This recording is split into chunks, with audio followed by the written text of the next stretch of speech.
ನಮಸ್ಕಾರ ಪ್ರಿಯ ವೀಕ್ಷಕರೇ. ಸತ್ಯವೇದದಲ್ಲಿ ಒಂದು ಚರ್ಚೆ, ಸತ್ಯವೇದದಲ್ಲಿರ್ತಕ್ಕಂಥ ಪುಸ್ತಕಗಳ ಬಗ್ಗೆ ಒಂದೊಂದಾಗಿ ನಾವು ಚರ್ಚೆಯನ್ನು ಮಾಡ್ತಾ ಇದ್ದೀವಿ. ಇವತ್ತು ಎಫೆಸದವರಿಗೆ ಬರೆದಂಥ ಪತ್ರಿಕೆಯಲ್ಲಿ ನಮ್ಮ ಚರ್ಚೆ. ಬನ್ನಿ ನಮ್ಮ ಅತಿಥಿಗಳನ್ನು ಸ್ವಾಗತ ಮಾಡೋಣ. ನಮಸ್ಕಾರ ಬೋಧಕರಾದ ಪೀಟರ್ ಅವರೇ. ನಮಸ್ಕಾರ. ನಮಸ್ಕಾರ ಬೋಧಕರಾದ ಮುರಳಿ ಅವರೇ. ನಮಸ್ಕಾರ.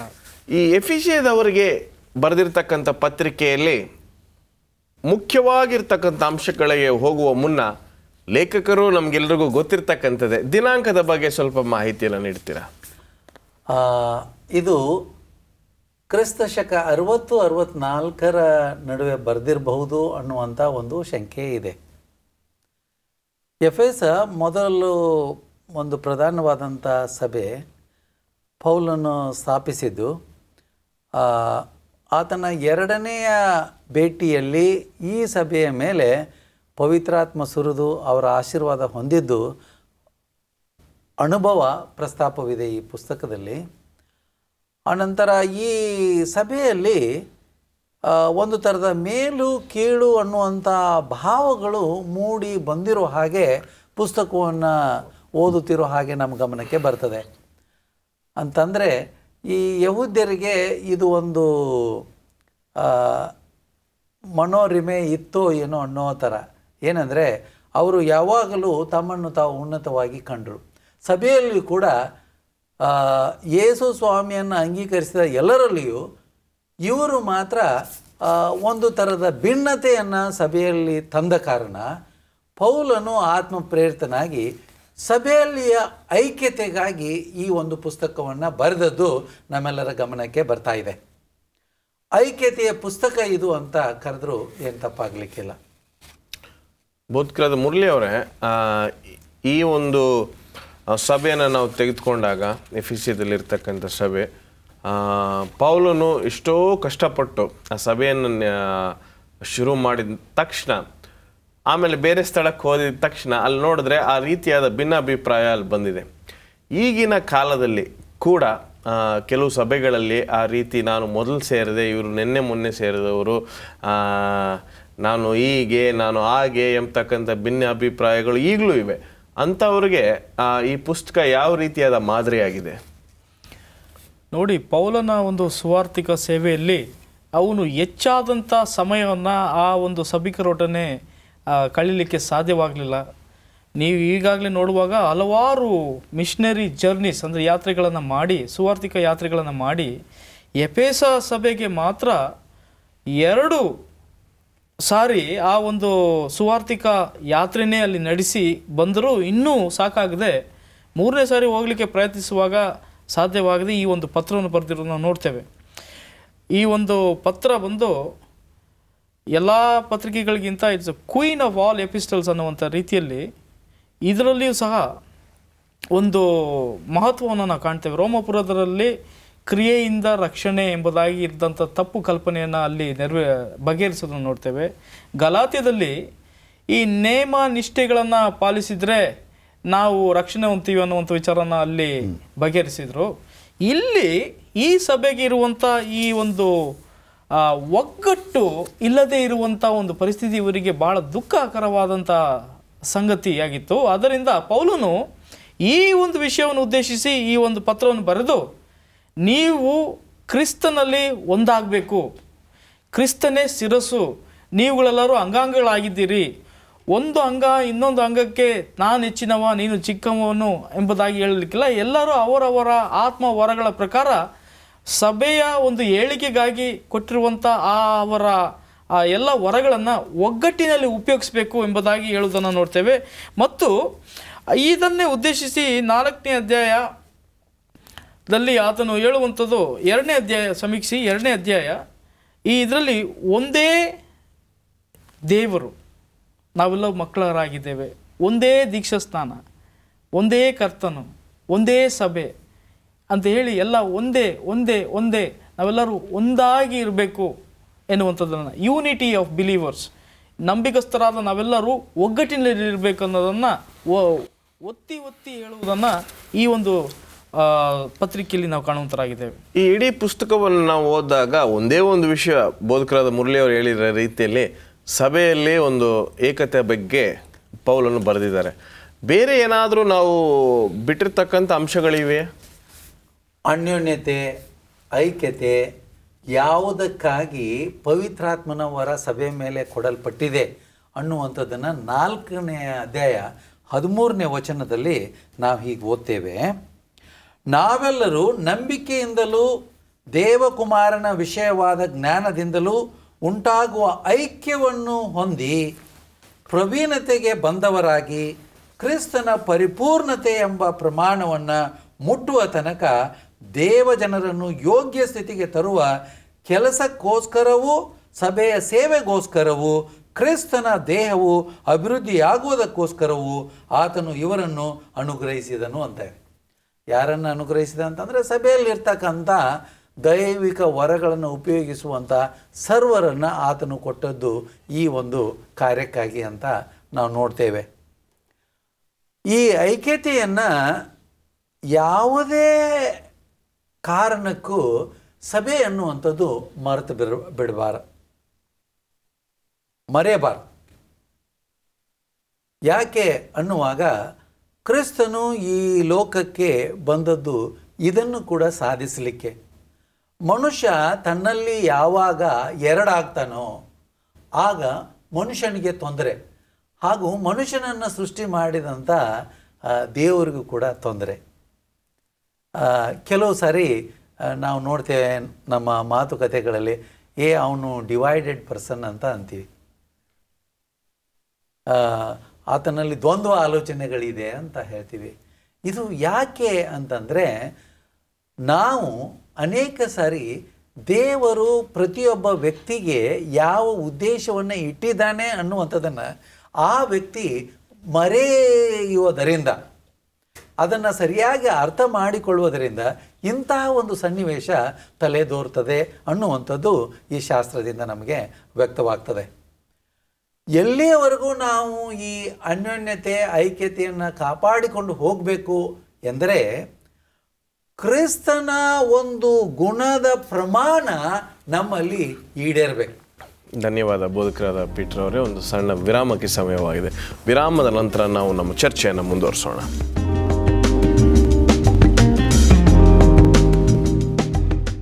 ಸ್ವಾಗತ, ವೆಲ್ಕಮ್ ಬ್ಯಾಕ್. ಬನ್ನಿ ನಮ್ಮ ಚರ್ಚೆಯನ್ನು ಮುಂದುವರಿಸೋಣ. ಎಫೆಸದವರಿಗೆ ಬಗ್ಗೆ ನಾವು ಕಲಿತಾ ಇದ್ದೇವೆ.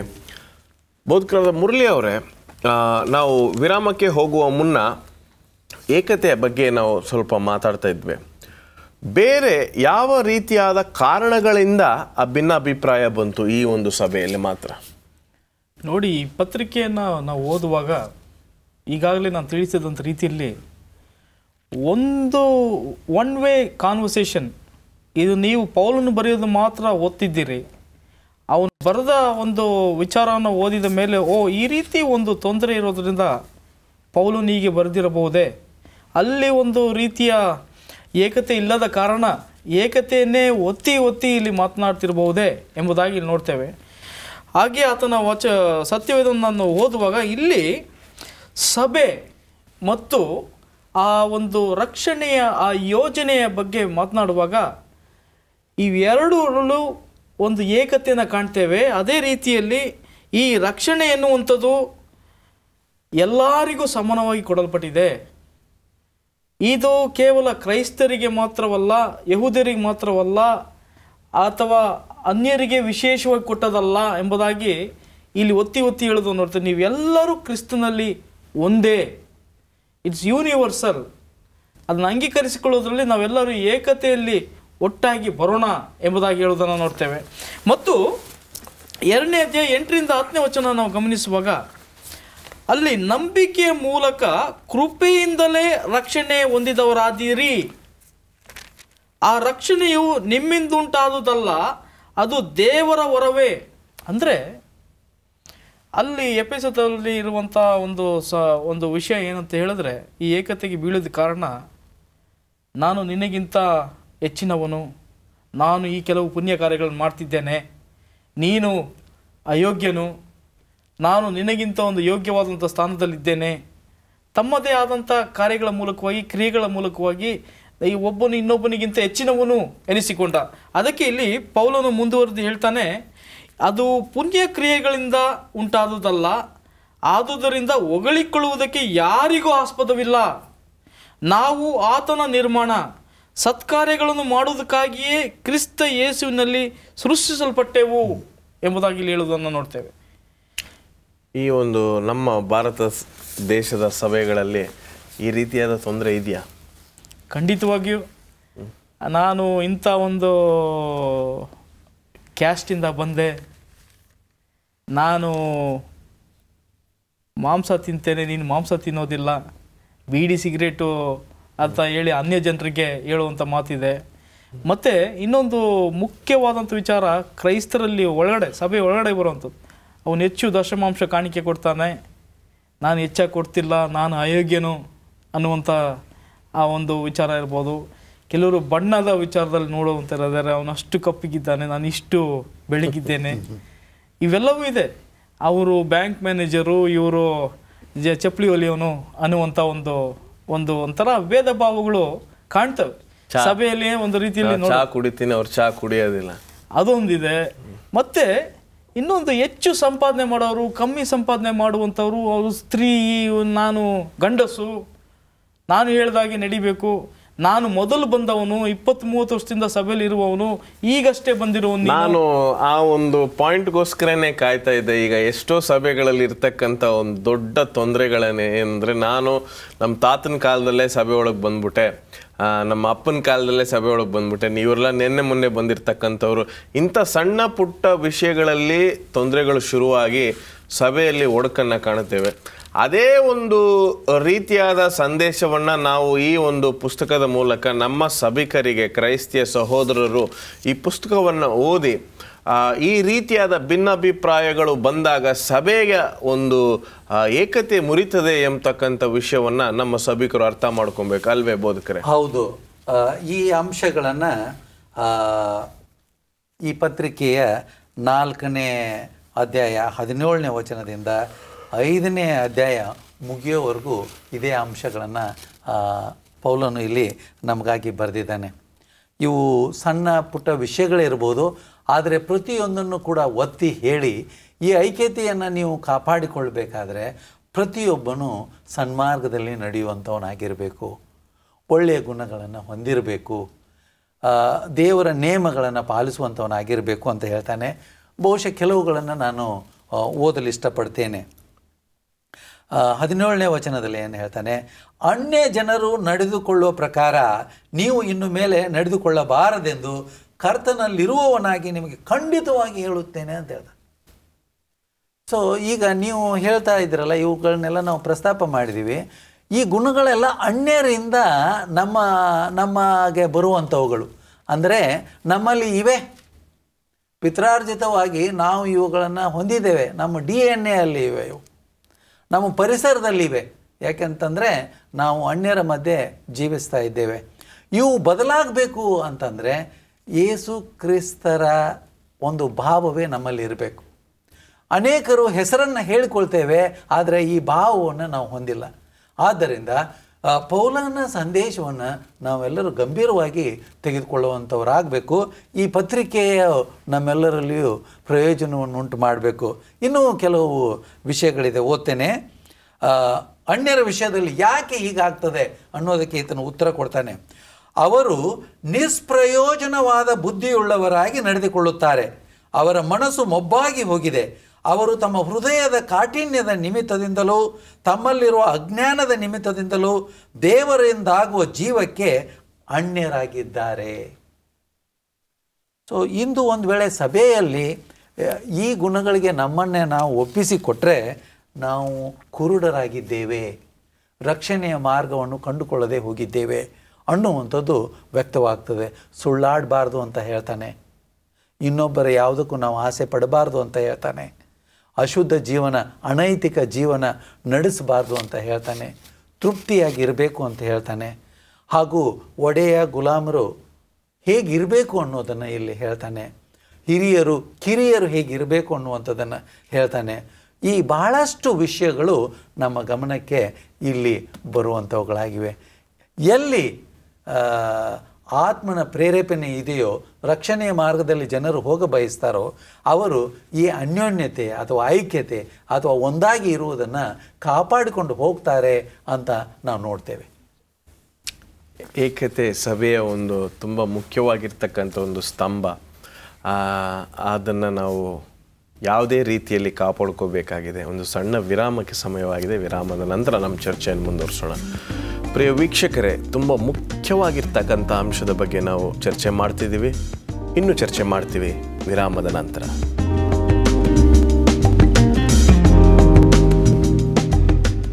ವೆಲ್ಕಮ್ ಬ್ಯಾಕ್ ಪ್ರಿಯ ವೀಕ್ಷಕರೇ. ತುಂಬ ಮುಖ್ಯವಾಗಿರ್ತಕ್ಕಂಥ ಅಂಶದ ಬಗ್ಗೆ ನಾವು ಮಾತಾಡ್ತಿದ್ದೀವಿ. ಈ ಎಫೆಸದವರಿಗೆ ಬರೆದಿರತಕ್ಕಂಥ ಪತ್ರಿಕೆಯಲ್ಲಿ ಪೌಲನು ಸಾಕಷ್ಟು ಜನರಿಗೆ ಸಾಕಷ್ಟು ವಿಷಯಗಳಿಗೆ ಗಮನವನ್ನು ಇಟ್ಟು ಎಲ್ಲರಿಗೂ ಪತ್ರವನ್ನು ಬರೆದಿದ್ದಾರೆ.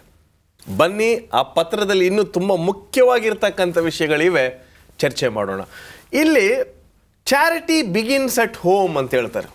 ಹೌದು, ಯಾವುದೇ ಒಂದು ಒಳ್ಳೆ ಕಾರ್ಯಗಳು ಶುರು ಆಗುವ ಮುನ್ನ ಅದು ಮೊದಲನೇದಾಗಿ ನಮ್ಮ ಮನೆಗಳಲ್ಲಿ, ನಮ್ಮ ಕುಟುಂಬಗಳಲ್ಲಿ, ಗಂಡ ಹೆಂಡರ ಮಧ್ಯದಲ್ಲಿ ಅಥವಾ ಮಕ್ಕಳು ಮಡದಿ ಅಲ್ಲಿರ್ತಕ್ಕಂಥ ಒಂದು ಕುಟುಂಬದಲ್ಲಿ ಶುರುವಾಗಿ ಅನಂತರ ಸಭೆಗೆ ಬರ್ತದೆ. ಅದು ಇಲ್ಲಿ ಮನೇನೇ ಸರಿ ಇಲ್ಲ, ಜಗಳಾಟ, ಯಾವಾಗಲೂ ಕಚ್ಚಾಟ ಇರುವಾಗ ಅದು ಸಭೆಯಲ್ಲಿ ನಾವು ನೋಡೋಕ್ಕಾಗೋದಿಲ್ಲ ಅಲ್ವೇ ಬೋಧಕರೇ? ಖಂಡಿತವಾಗಿಯೂ. ಇಲ್ಲಿ ಎಫೆಸದವರ ಒಂದು ವಿಚಾರದಲ್ಲಿ ಗಮನಿಸುವಾಗಲೂ ಮೊದಲು ಸಭೆಯ ಒಂದು ಏಕತೆಯನ್ನು ಉದ್ದೇಶಿಸಿ ಮಾತನಾಡಿದ. ಈಗ ಕೌಟುಂಬಿಕ ಜೀವನದಲ್ಲಿಯೂ ಏಕತೆಯನ್ನು ಉದ್ದೇಶಿಸಿ ಇಲ್ಲಿ ನಮಗೆ ಎಫೆಸದವರಿಗೆ 5ನೇ ಅಧ್ಯಾಯ 22ನೇ ವಚನದಿಂದ ನಾವು ಅದನ್ನು ನೋಡ್ತೇವೆ. ಸ್ತ್ರೀಯರೇ, ನೀವು ಕರ್ತನಿಗೆ ಹೇಗೋ ಹಾಗೆಯೇ ನಿಮ್ಮ ನಿಮ್ಮ ಗಂಡಂದಿರಿಗೂ ಅಧೀನರಾಗಿರ್ರಿ. ಕ್ರಿಸ್ತನು ಸಭೆಗೆ ತಲೆಯಾಗಿರೋ ಪ್ರಕಾರವೇ ಗಂಡನು ಹೆಂಡತಿಗೆ ತಲೆಯಾಗಿದ್ದಾನೆ. ಈಗ ಏನಾಗಿದೆ ಅಂದರೆ, ಇಬ್ಬರು ಸಂಪಾದನೆ ಮಾಡಲಿಕ್ಕೆ ಪ್ರಾರಂಭಿಸಿದ ಮೇಲೆ ಸ್ವಲ್ಪ ಗಂಡನಿಗಿಂತ ಹೆಚ್ಚಾಗಿ ಸ್ವಲ್ಪ ಸಂಪಾದನೆ ಮಾಡಿದರೆ ನಾನು ನಿನಗಿಂತ ಹೆಚ್ಚಿನವನು ಅಂತ ಹೆಂಡತಿಗೆ ಒಂದು ಒಂದು ದೊಡ್ಡ ಅಹಂಭಾವ ಬರ್ತದೆ. ಅಂತಾರೆ. ಅಥವಾ ಸ್ವಲ್ಪ ಐಶ್ವರ್ಯ ಕುಟುಂಬದಿಂದ ಬಂದರೆ ಸ್ವಲ್ಪ ಬಡವ ಕುಟುಂಬದಿಂದ ಬಂದ ಗಂಡನ ಮೇಲೆ ಸ್ವಲ್ಪ ದೌರ್ಜನ್ಯ ಮಾಡಲಿಕ್ಕೆ ಹೆಚ್ಚಿಸೋದು, ಈ ರೀತಿ ಆ ಕಾಲದಿಂದಲೂ ಇದ್ದಿರ್ಬೋದು, ಈಗಲೂ ನಡೀತಾ ಇದೆ, ಇನ್ನೂ ಹೆಚ್ಚಿಗೆ ನಡೀತಾ ಇದೆ. ನಂತರ ಪುರುಷರೇ, ಕ್ರಿಸ್ತನು ಸಭೆಯನ್ನು ಪ್ರೀತಿಸಿದ ಪ್ರಕಾರವೇ ನಿಮ್ಮ ನಿಮ್ಮ ಹೆಂಡತಿಯರನ್ನು ಪ್ರೀತಿಸಿರಿ. ಆತನು ಅದನ್ನು ಪ್ರತಿಷ್ಠೆ ಪಡಿಸೋದಕ್ಕೋಸ್ಕರ ತನ್ನನ್ನು ಒಪ್ಪಿಸಿಕೊಟ್ಟನು. ಅದನ್ನು ಕಳಂಕ, ಸುಕ್ಕು ಮುಂತಾದದಿಂದ ಇಲ್ಲದೆ ಕನ್ನಿಕೆಯೋ ಎಂಬಂತೆ ಪರಿಶುದ್ಧವೂ ನಿರ್ದೋಷವೂ ಮಹಿಮೆ ಉಳ್ಳದೂ ಆಗಿರುವ ಸಭೆಯನ್ನಾಗಿ ತನ್ನೆದುರಿನಲ್ಲಿ ನಿಲ್ಲಿಸಿಕೊಳ್ಳಬೇಕೆಂದು ವಾಕ್ಯೋಪದೇಶ ಸಹಿತವಾದ ಜಲಸ್ನಾನ ಮಾಡಿಸಿ ಶುದ್ಧ ಮಾಡಿದನು ಎಂಬುದಾಗಿ ಹೇಳಿ, ಕೊನೆಗೆ ಕ್ರಿಸ್ತನು ಯಾವ ರೀತಿಯಲ್ಲಿ ಪುರುಷರು ಸಹ ಸ್ವಂತ ಶರೀರವನ್ನು ಪ್ರೀತಿಸಿಕೊಳ್ಳುವ ಪ್ರಕಾರವೇ ತಮ್ಮ ಹೆಂಡತಿಯರನ್ನು ಪ್ರೀತಿಸುವ ಹಂಗಿನವರಾಗಿದ್ದಾರೆ. ಈಗ ಇಲ್ಲಿ ಪುರುಷರಿಗೆ ಇನ್ನೊಂದು ರೀತಿಯ ಏಕತೆಯನ್ನು ತಿಳಿಸ್ಕೊಡ್ತಿದ್ದಾನೆ. ಹೆಂಡತಿಯರನ್ನು ಸ್ವಂತ ಶರೀರದವರ ರೀತಿಯಲ್ಲಿ, ತನ್ನ ಸ್ವಂತ ಶರೀರನ ಯಾವ ರೀತಿ ಪ್ರೀತಿಸ್ತೀರೋ ಅದೇ ರೀತಿ ನಿನ್ನ ಹೆಂಡತಿಯನ್ನು ಪ್ರೀತಿಸು ಎಂಬುದಾಗಿ ಹೇಳುವಂತಾಗಿದೆ. ಈಗ ನಮ್ಮ ದೇಶದಲ್ಲಿ ಹೆಣ್ಣು ಅಂದರೆ ಏನೋ ಒಂದು ಕಾಲು ಧೂಳು ಥರ ನೋಡಲಿಕ್ಕೆ ಒಂದು ಕಾಲ ಇತ್ತು. ಈಗ ಹೆಣ್ಣು ಈ ಆಧುನಿಕ ಕಾಲದಲ್ಲಿ ಮದುವೆ ಗಂಡಸರಿಗೆ ಆ ಸ್ಥಿತಿ ಬಂದ್ಬಿಟ್ಟಿದೆ. ಈಗ ಗಂಡಸರಿಗೂ ಇರ್ಲಿಕ್ಕಿಲ್ಲ, ಕೆಲವು ಸನ್ನಿವೇಶದಲ್ಲಿ ನಡೀತಾ ಇದೆ. ಆದರೆ ಈಗಲೂ ಸಹ ಹೆಣ್ಣು ಅಂದರೆ ಏನೋ ಒಂದು ರೀತಿ ಅಸಡ್ಡೆ.